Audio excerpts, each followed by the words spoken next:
So thank you all for joining us for yet another one of the MindSpeaks webinars as part of the MindSpeaks webinar series. My name is Sukalp Sharma. I am the CEO for Mindfields, and I will be your host today. And I'm joined by Yann-Walter Dunlop, who's going to be our panelist and presenter today. Yann is the Program Director for Automation at ANZ Bank, and has been the sponsor of our work in the automation space at ANZ Bank, which has included, among other things, setting up of a successful automation center of excellence. Welcome, Yann. Thank you, Sukalp. So today, Yann and I are going to discuss the setting up and scaling of automation centers of excellence. Specifically focusing on ANZ Bank's experience of doing so. But before we get right into the presentation, I just want to pause and, wonder at the marvel of modern technology. Yann and I are the two presenters, and we are not co-located. I, for some reason, am in Perth today, and Yann is in Melbourne. This slide pack is going to be navigated by Jackie from our marketing team, who is based in Sydney. And our audience is located all over the world. So once again, thank you all for joining. And Jackie, I'll be giving you prompts for the ease of navigation of the slide deck. Sounds about right? Okay, excellent. All right, Jackie, so I've introduced Yann and myself. So let's get going to the housekeeping rules for this before we start the presentation. So just a few key points to note during this webinar. All attendees will be on mute, so only Sukalp and Yann will be audible. And if you'd like to share any questions during this webinar, please write directly to Yann and Sukalp through the chat message, and we'll have those questions answered during the Q&A session later in the webinar. Also, we're recording this session, and it will be made available to you along with the presentation slides after this webinar. Thank you. Thanks, Jackie. Could you please go back to the previous slide with the profiles of the organizations? Yeah, so look, ANZ Banks need no introduction. They are, amongst the big four and a very well-respected bank with total assets just short of $1 trillion. And Mindfields are a leader in intelligent automation space. We've been amongst the first in Australia and New Zealand to start RPA, and that has given us, the more depth in our automation offerings. And we're leaders in providing and launching new services in the automation space. Our focus is to facilitate the assimilation of automation in organizations. And amongst our many products, CoE.exe has been the one which has been, instrumental in setting up centers of excellence for automation in record times of 3 to 4 weeks, or in some cases 6 weeks. And as part of that, we're going to be discussing ANZ Bank's experience of taking that offering of ours and then how, they were able to scale it up. So Jackie, if you could get on with the presentation now. So can we quickly have a quick look at the agenda, please?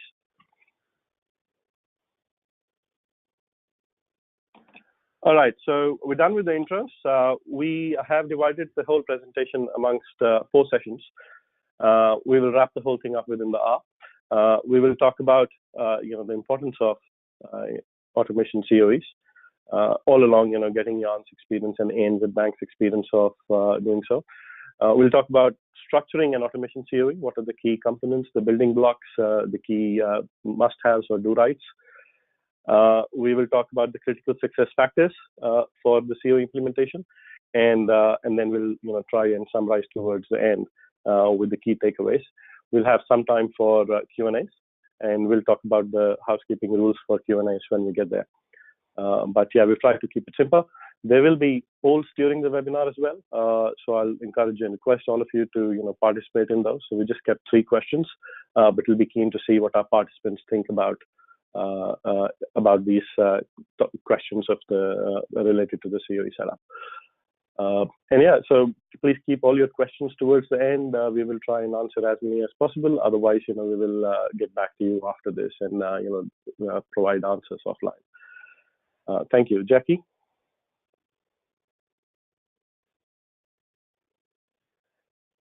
Excellent. So, session one is why set up an automation CoE. So I thought let me be a bit cheeky and start with the question before we get to the answers. So would like to hear from our audience and get all of you warmed up as well. So Jackie, let's get to the poll question.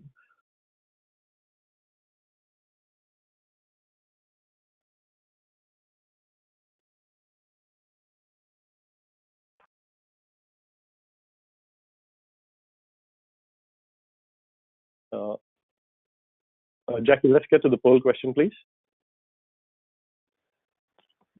Great, thank you.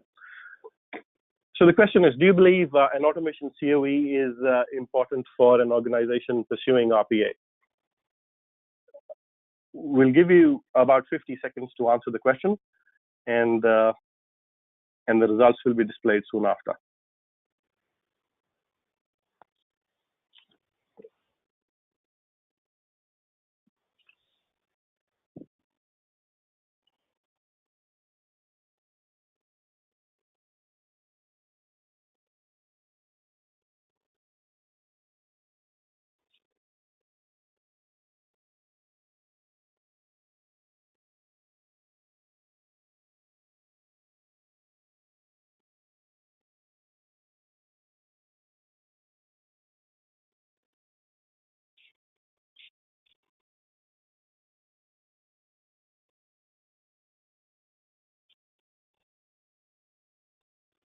Another 10 to 15 seconds before we show the results.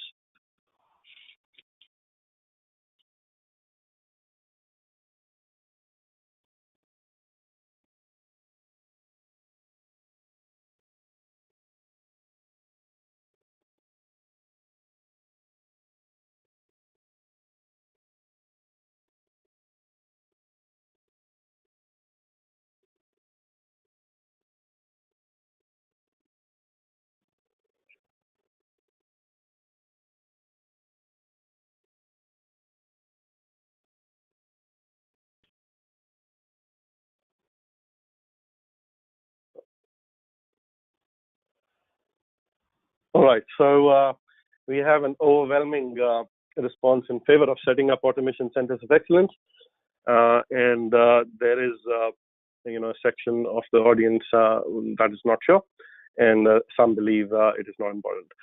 Yann, do you want to comment on that? I think it's a bit cheeky to ask a question like this when we're going to talk about what it takes to be successful to set up an automation CoE. I think there's a lot of interest from people to learn on, what are the pitfalls and the best practices that you can embrace to be successful. Excellent. But not Thanks, surprising. Yann. Yes, of course, not surprising. All right, so let's get right into it and see if we can have shed more clarity on the importance and relevance of doing so. Jackie?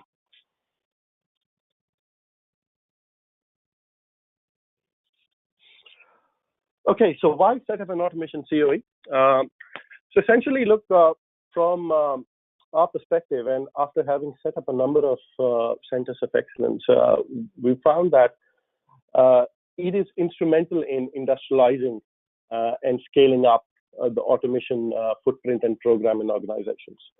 And it does so through a number of different ways. So, oftentimes tools, templates, and the right processes are not the only inhibitors for the success of an automation program. It is things like, are your stakeholders aligned? Is the navigation path clear on, when a process is identified, how will it get, from conception to production? Is there any friction, or does everyone know the role they're performing in the program? And the Center of Excellence really, embeds those disciplines, and everyone's aware and they're on the same table, and along with, the ownership, and everything gets established early on. So those are amongst the key things, we've noticed that, Center of Excellence helps, set up the automation program for success. But let's hear from Yann about ANZ's experience of doing so. Thank you very much, Sukalp. And when we reflect on the journey that ANZ as a bank has been going through automation, it's about 6 years ago that we decided to embrace robotic process automation and start experimenting with robotic process automation. And very quickly, in our operations and offshore service centers, we were able to deploy a large number of solutions. We at one point in time we had more than 4,000 bots running across the organization. And the way we've taken initially with the approach is to get the business to deploy the solutions, and then very quickly, we looked at housing some of our solutions in a more central team. But if I fast forward a little bit and look beyond, the offshore service centers and our operations team in my very own world, in finance, we have a strong focus on our Australian and New Zealand-based operations, where we've been looking at introducing automation to create capacity within the team, but also unshackle them from the mundane activities that they may be undertaking on a day-to-day basis. So for us, when we thought about the best way, to approach rolling out automation and deploy it in a very short period of time, we were clear that we needed to set up a central team, to have a consistent engagement and a central delivery of our automation initiative.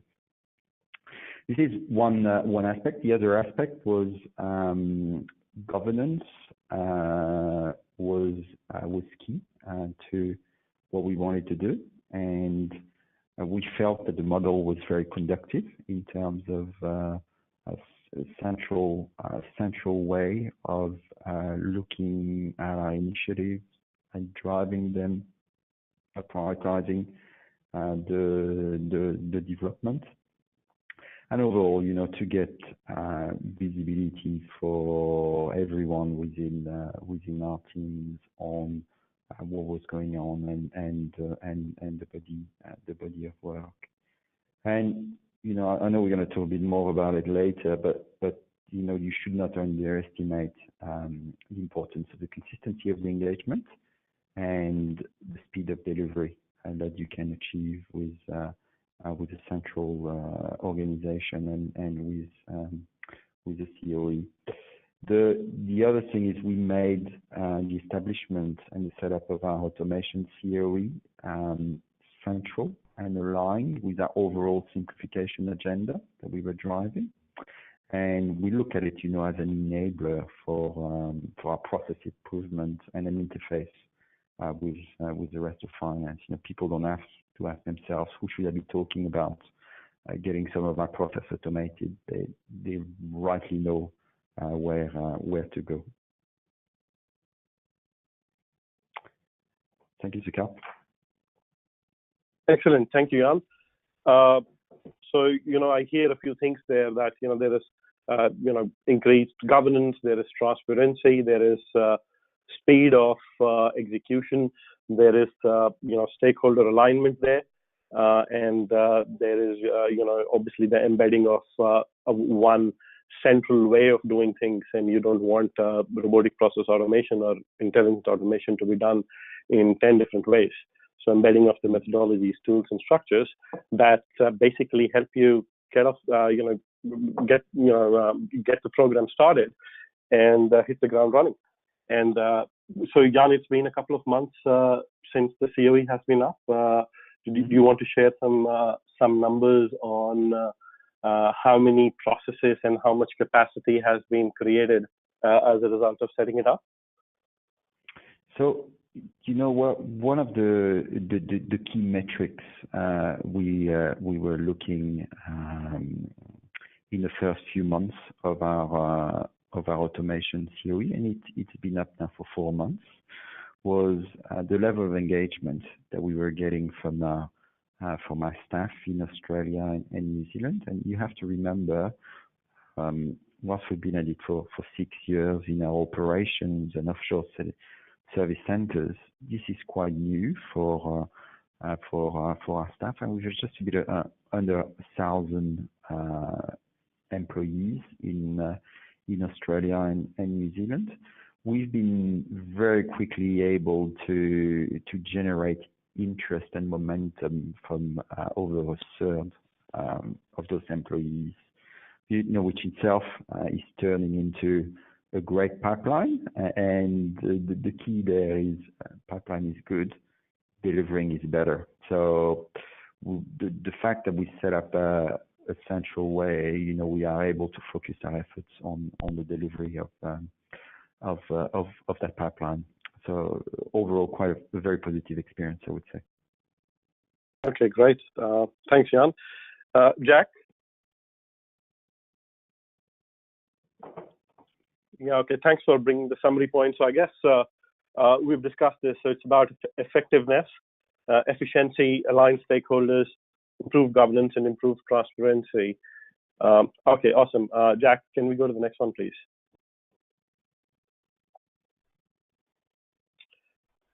Right, so session 2 is, now we're getting to the bare bones of it. So the structure of an automation CoE.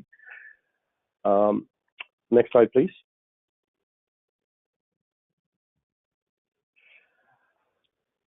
All right, so look, like all things we do, we as an organization are a great believer in keeping things simple.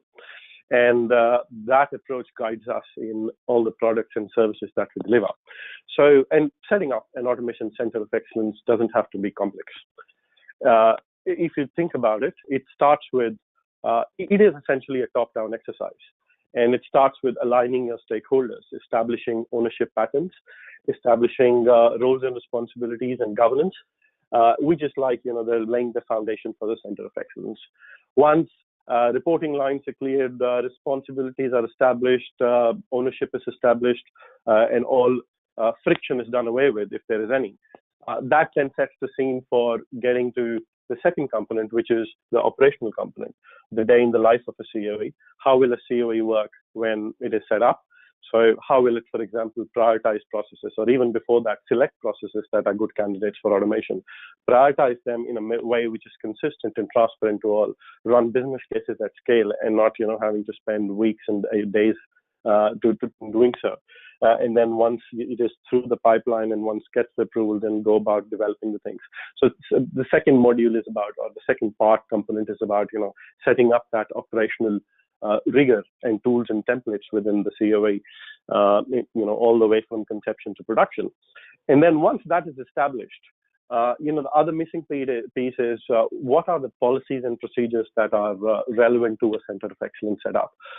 An example or a case in point is, an incident management process. So what happens when a bot breaks? Does the user call the IT service desk? Does he call the center of excellence? Do they call the tool provider or an independent third-party, system integrator for support? So having those, processes clearly established, the first point of call and so on is really important for this. Then, most organizations and particularly banks have very rigorous and long IT change management cycles, and rightly so.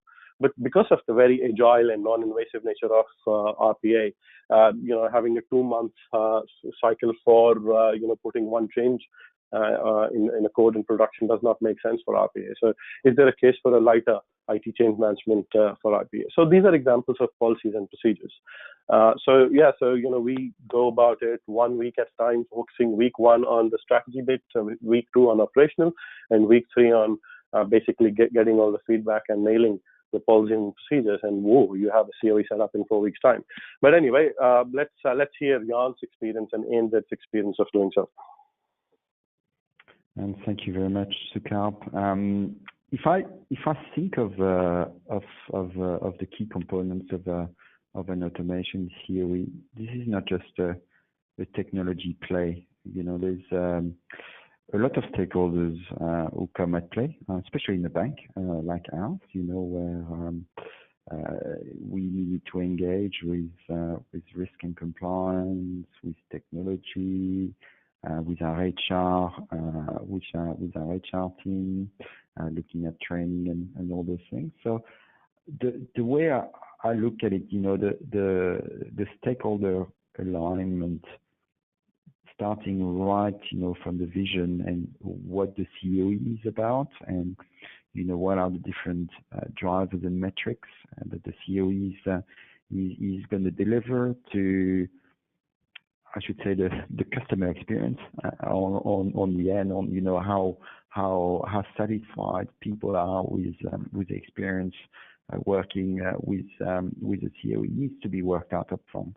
And in our case, we had a number of workshops which we conducted. Sometimes it's more than 25 people in the room. We had identified key stakeholders going forward, but also what I would call ambassadors or allies.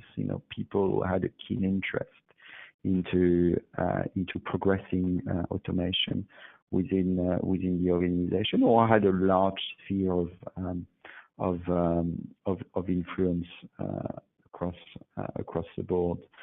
It's very important, and when I reflect upon it now, the decision to include all those people up front and be clear with them on all the different key components of the automation theory really helped us on the journey, and really helped us to hit the road running quite quickly. The other point I'd like to add is people tend to think, they look at robotic process automation and say, "Well, this is all about technology. We need to get technology to be over the line. They're going to be the ones who are going to be the enablers or the disablers, if I may say so." The way we've done it is, we've engaged with them, and I would say we've engaged with them very early, from day zero, and we came with a number of models and say, okay, what is the best role you can play in supporting us when you look at our visions and objectives, and how are we going to interface between us? And it takes time. It takes its time to be done, but that ensures you've got the right structure to support your initiatives and to drive change, and you also have engaged parties which you're going to be working with in the future. In the case of the policies and procedures, in our case, we had to spend extensive time with our risk and compliance teams to articulate how we were going to design and build and operate controls in the new automated processes, and we had to take them onto the journey, explain them, what the technology is about and how it works. And overall, we spent a lot of time training and, if I may use that word, evangelizing all the different service recipients, because this is new, and people can either express fear or interest, but you need to make sure you invest the time up front into articulating all the different parts of the automation CoE, and have them ready basically when you start delivering. Thank you, Sukalp. Yeah, thanks, Yann. As you rightly pointed out, the importance of aligning stakeholders and the fact that it's not just a technology play. ANZ is a large organization, and with size comes complexity as a natural consequence. And how do you navigate through those different stakeholders and get them to play a role when required, without necessarily slowing down the pace of how you want to proceed is the key trick here. And this is where we spend a lot of time focusing on getting that bits right. The other temporal aspects of setting up a CoE are relatively easy to get there. Getting the stakeholders aligned, we think, is the number one priority. Thanks, Yann. Jackie, could we move to the next one, please? All right, so we get asked this question a lot. When is a good time to set up an automation center of excellence? So before I answer that, and before Yann speaks on that, I'll just share three case studies from the many implementations we have done over the last 6 months or so. So number one is, and this was amongst our first implementations, was for another global bank, not ANZ. And there the landscape was, the finance function had put in a few bots, and when they were just about to go into production, and they had not involved IT in the journey. When they were about to get into production, they tried to involve IT, but IT refused to play ball because they were not involved earlier in the piece, all along the product tool selection and throughout. So, what the business decided to do was they decided to put the bots under the table and went live with it. Now then they soon realized that, we need to get IT aligned and manage stakeholders. So maybe, setting up a center of excellence will, one, let us align the stakeholders, and two, help us now scale from the two bots under the desk to, the vision that we want to achieve. So their timing was after, trying and, putting two bots, so that's when they put the CoE. A government-owned utilities organization, on the other hand, they decided that as part of our strategy and to achieve it, we need to get operational efficiencies, and RPA is the right way of doing that amongst the other tools available.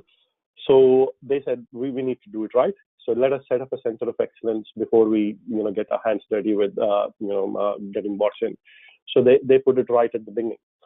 And my third example is, again, a healthcare organization, one of the leading ones here in Western Australia. So we helped them with the phase one of automation, putting anywhere between 10 and 15 bots in production. And in between phases, they said, yes, now it's working great. Now let us set up a center of excellence to enable us to grow from here and expand our footprint. So the point is that centers of excellence have worked well whenever, at different stages in the journey. I'll just stop there, and I don't want to steal Yann's thunder and let Yann to talk about it further. Yeah, well, I'm not going to give you a straight answer. It depends. It really depends on where the organization is on the journey, and I could say now is a good time or not a good time to be doing it. But if I reflect upon us, and why we decided it was a good time for us to set up an automation CoE. We kick-started a continuous improvement process across ANZ, and we established a number of GPOs and central teams to look at reimagining some of our processes, and it's mostly driven by the need to create capacity within our teams, and also remove some of the more mundane activities which may be happening in our teams in Australia and New Zealand. So for us, it was almost a natural evolution. We saw automation as one of the key enablers to transform our processes, and we were conscious that we didn't have unlimited budgets.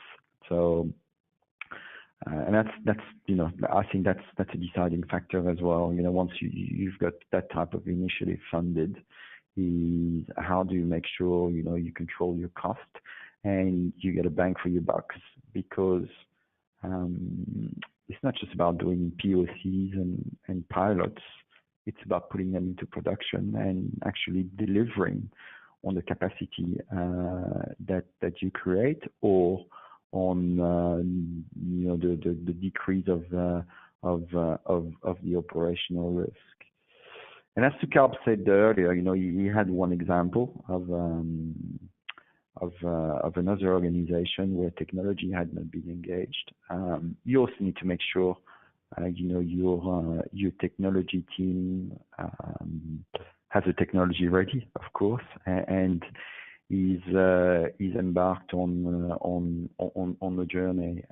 You don't want to be pushing on your own engagement with your team and with your stakeholders, as well as trying to get technology to onboard the new technology and integrate it with the system.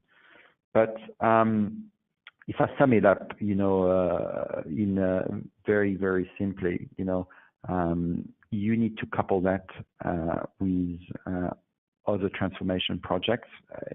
It makes sense whenever you embark onto a finance transformation to have one of the key components being your automation CoE. And, we could be talking beyond RPA as well in terms of machine learning and artificial intelligence. But, let's focus on what delivers and what works today. And you need it when the engagement is nascent, and you need to foster and nurture that engagement. This is a very good vehicle for doing so. Great, thanks, Yann.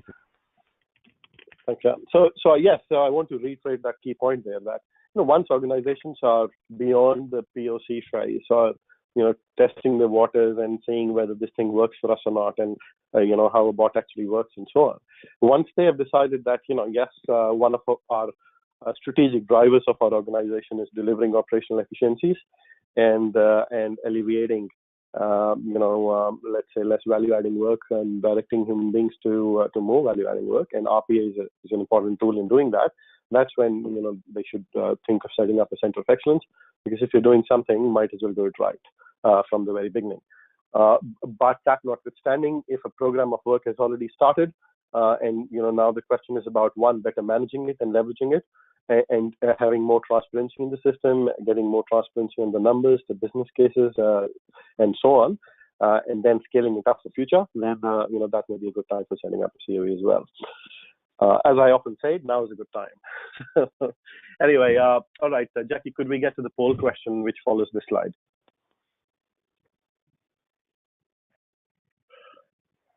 All right, so are you or is your organization considering investing in an automation CoE at the moment?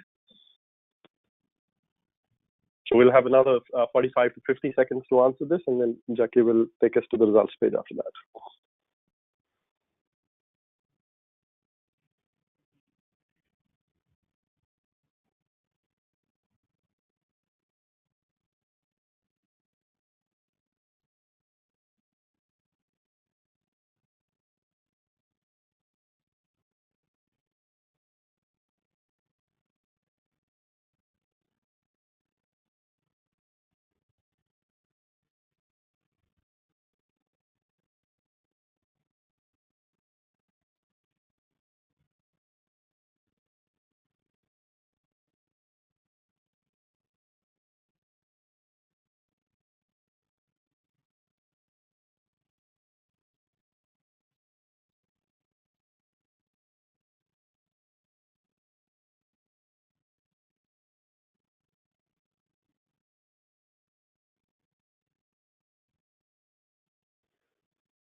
All right.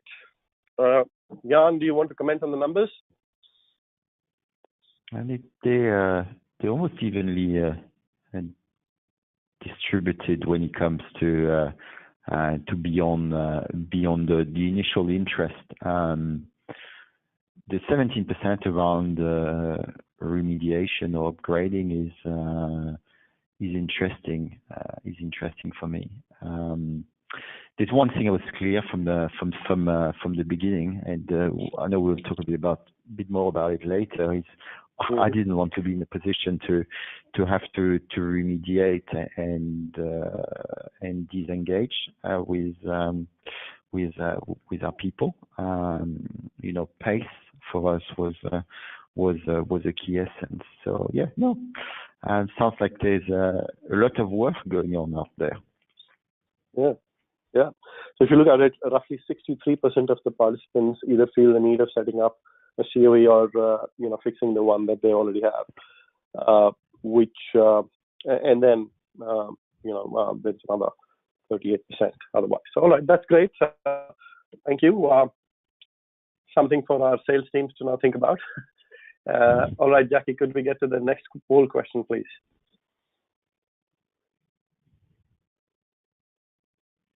The next one, yep. All right, so this question relates to the subsequent slide where we're going to discuss how long it should take to set up CoEs. We will talk about a few industry perceptions as well. But let's just take a minute answering this one based on what you have known so far and what you believe or your past experience of setting it up.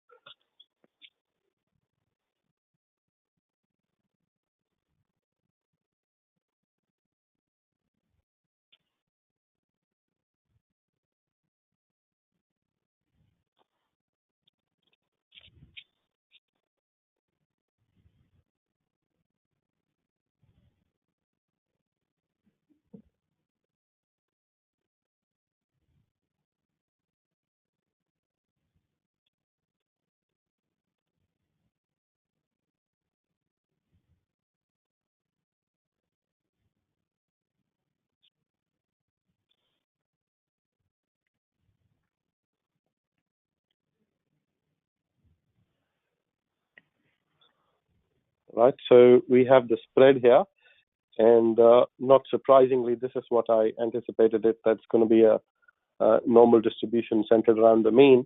5 to 10 weeks or 10 to 14 weeks is the industry norm, and 19% believe it's 14 plus weeks, and that is not surprising as well. So our house view is that in the industry, it is taking more than 10 weeks, 14 weeks to set up centers of excellence, which is, so we decided to take a very different tactic. And we said, if we can't do it in a simple way, then it's probably not the right way. And Yann, do you want to reflect on these numbers? Well, I'm very surprised, Sukalp, you haven't put the 0 to 3 weeks, or the 1 to 3 weeks time ban for doing it. But No. I think jokes aside, when I look at the spread, I think people have realistic expectations in terms of how long it should take to set it up, and the way I've described it in our experiences. How do you go from 0 to 100?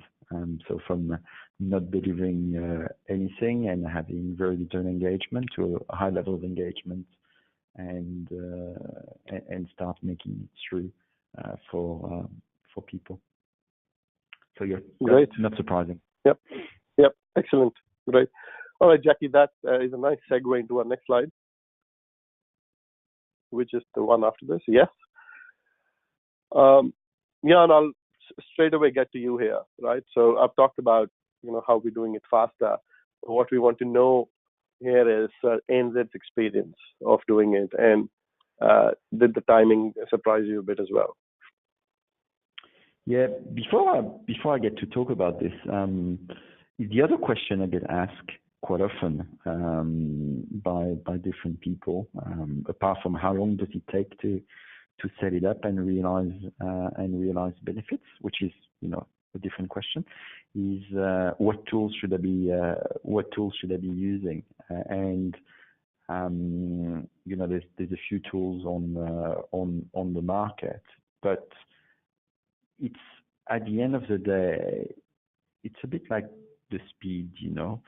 It depends on the aspiration of the organization and the relationships that the organization has built along the way.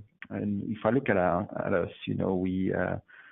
I challenged Mohit and Sukalp when we met, I think it was in September last year or August, and said, all right, if you can do it under 10 weeks, I'm very interested in terms of being able to move this space. We were clear on what we wanted, and we knew, some of the pitfalls and the errors we'd made previously or in the past. And speed, was really the essence.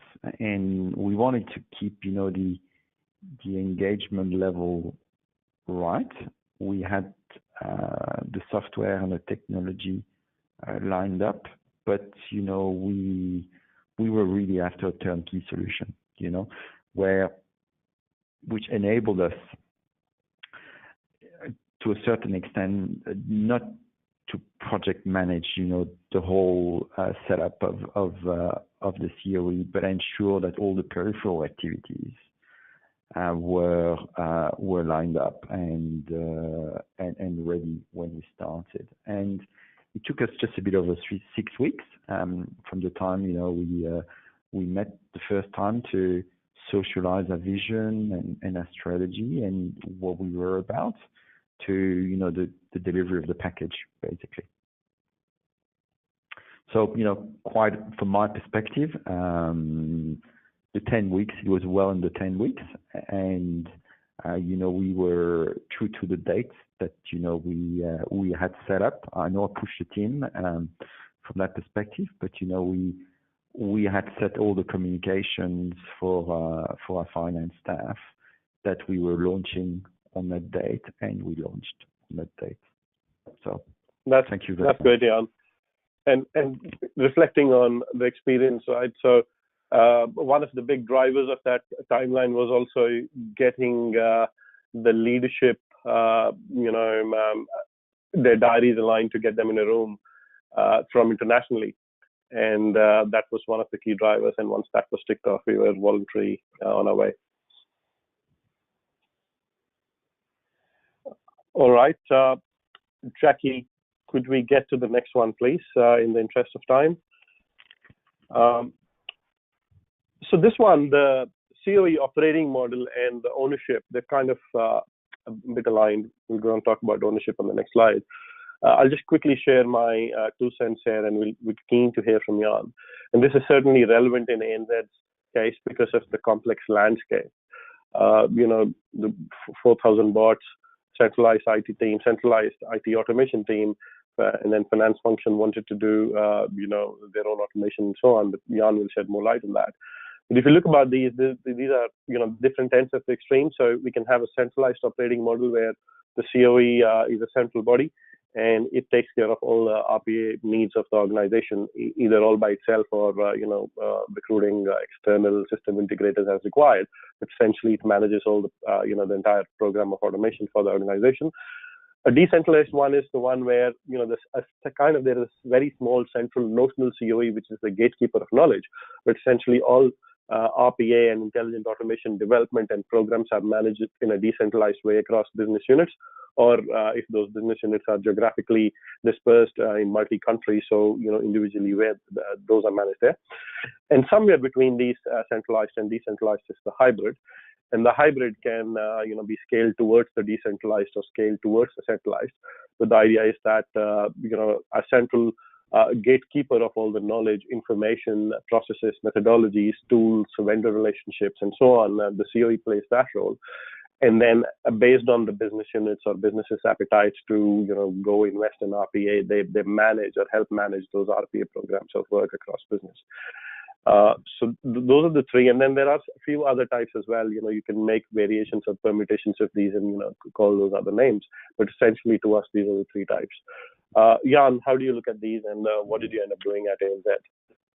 So what we're doing currently at ANZ is with what we call the hub and spoke model, which you could describe as a hybrid model. And for us, it's been extremely successful, not just for the finance automation CoE that we have, but also other parts of the organization which have set up their own CoE. And the way we think about it is technology owns the tools and the roadmap associated with the tools. Whenever there's an upgrade that needs to be done to one of the technology solutions that we own, this is driven by tech. They own the platform on which the tools reside and ensure security and compliance. We also have a pool of developers or coders that is available to us that we leverage on an ongoing basis. And this is great, because your demand fluctuates, as you go through your program and develop automation initiatives. It could require different skill sets. It could require more people for a very short period of time. So we've got the ability to tap into those pooled resources. On the other hand, we drive the engagement, we drive the solution design and the ultimate delivery to our teams and the reporting back to our leadership. The way I think about it, it's not about delegating responsibility. I consider, we are ultimately, the CoE within the function, and the spoke, in my case, we're ultimately accountable for the delivery and ensuring it all runs smoothly and is aligned with the targets and the KRA of our function. Yeah, thanks, Yann. Jackie, could we move on to the next one? Look, this is a very topical and relevant question as well as to who should own or lead the automation CoE. We have set up all types of CoEs. So where the CoE is IT-led, we have set that up. We have set up the CoE which is business-led, and we have set up CoE which is led by, let's say, an independent third function like continuous improvement across the many that we've done. I will not talk about or give you the straight answer on who should do it, because I think the right answer is it depends. But what we have seen is that where business leads the CoE, because the demand is created at the behest of the business. So the demand creation is not a problem, and it moves fast. And it works well where IT is really aligned with that as well. Where IT leads it, knowledge about the tool, knowledge about the managing the support and all is all assimilated within as part of their standard way of doing and treating other apps. So there are pros and cons of both, but I'll let Yann talk about this as well. And Sukalp, I will echo your comments here. I think ownership drives momentum in a way. You need the right people to be driving and supporting it, though, with the right level of interaction with the team. I think one of the pitfall by not having clarity on ownership is you could have a lot of small experiments or pilots which go nowhere because you don't have the appropriate level of executive sponsorship, or they don't have the right infrastructure support. There's some solutions. You can go on the web and download the bot today and start developing automation solutions. But it's important that you integrate it with your processes and with the way your organization runs. So you really need a strong owner, somebody who can also be there in the good times, but also be there in the bad times. because it all not always goes to plan, and you need that executive presence and executive support to be successful. Yeah, thanks, Yann. Some valuable insights there. Jackie, could we get to the next section, please? Yeah. So I think we've covered most of these, but I'd like to summarize some of this. Next slide, please, Jackie. Yeah. So look, it's important to get it right, and choosing a partner who has had the experience of doing it for a number of organizations just gives the ability to talk through your stakeholders about a number of possibilities and how things get done and what works and what doesn't. So there is value in choosing a trusted partner. We've been talking about stakeholder engagement, talking about getting and equipping the Center of Excellence with really established tools, methodology, and approach. So the tools, methodology, and approach that really work. There is a lot of opportunity cost of selecting the wrong processes or automating something which shouldn't be automated in the first place. And you go on LinkedIn and you read a number of articles about why automation takes longer to deliver benefits, or all the negative press, which is it is exactly because you're not doing something right. And if we equip ourselves and set ourselves for success up front by equipping ourselves with the right tools, then we obviate or alleviate some of those problems. Robust governance, when things don't go to plan, where people are not conforming to what they're supposed to do, having an established governance and escalation process really helps.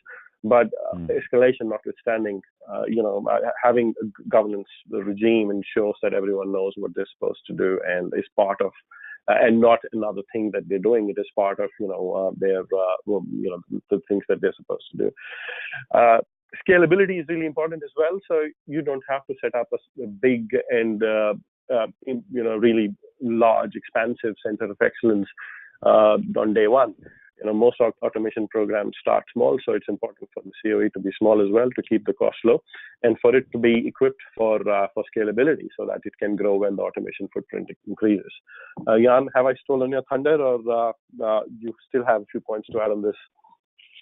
No, I'll just give you a few of my reflection.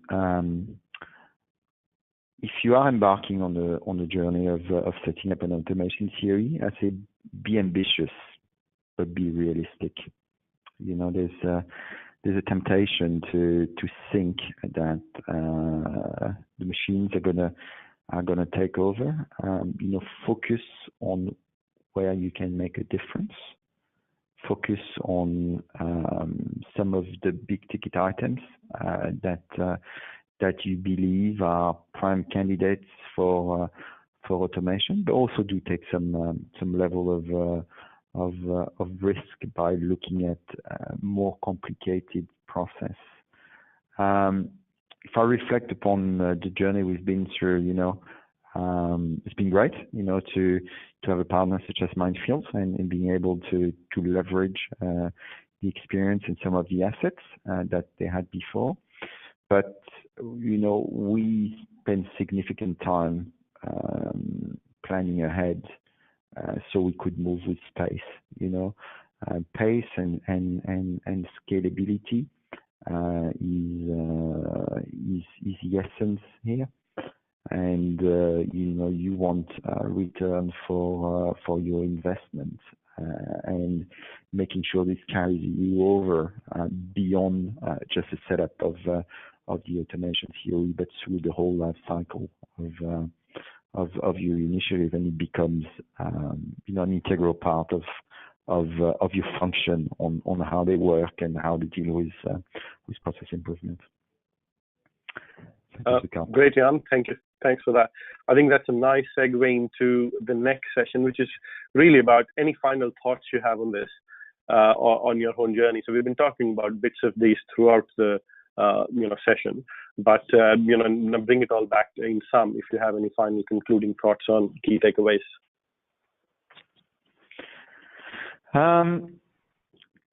We talked a lot about technology as an enabler, and organizations tend to deploy technology through large programs that takes for a long time to be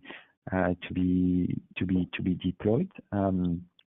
Our perspective is we were lucky to have the technology within the organization from inception, and to partner with technology. And we've been using human-centered design and agile methodology to leverage out of our technology teams to be deploying our solution.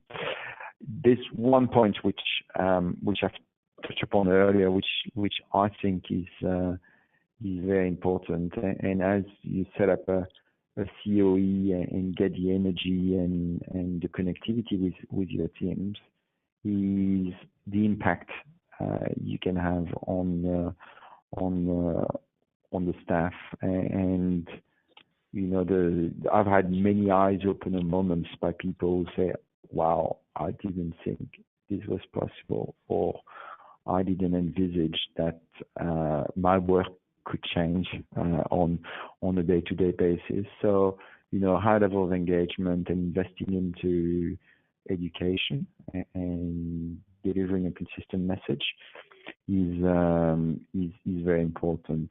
The last thing I'll leave you with is there's many more to do. Once you've set up the CoE, on how you provide a consistent experience, but also build your pipeline, prioritize it, and run it on a day-to-day basis. So at the end of the 6 weeks, you always have the opportunity to refine how things are being done and reflect upon it. And it's certainly something which we are doing as an ongoing part of what we're doing. So don't think it's carved in stone. Oh, great. Thank you, Yann. Jackie, I think we have time for taking one or two questions. So I think we've covered the key points and wrapped it up. Yann's done it really well. So let's open the floor to questions.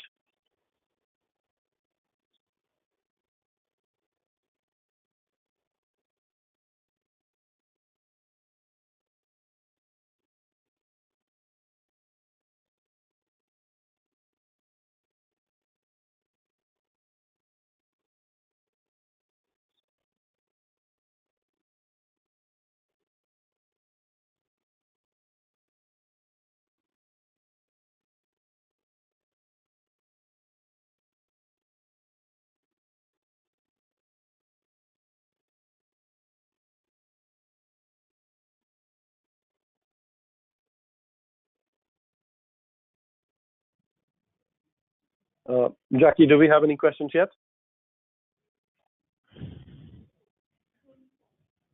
No, none on my side. I haven't received any. Okay, that's fine.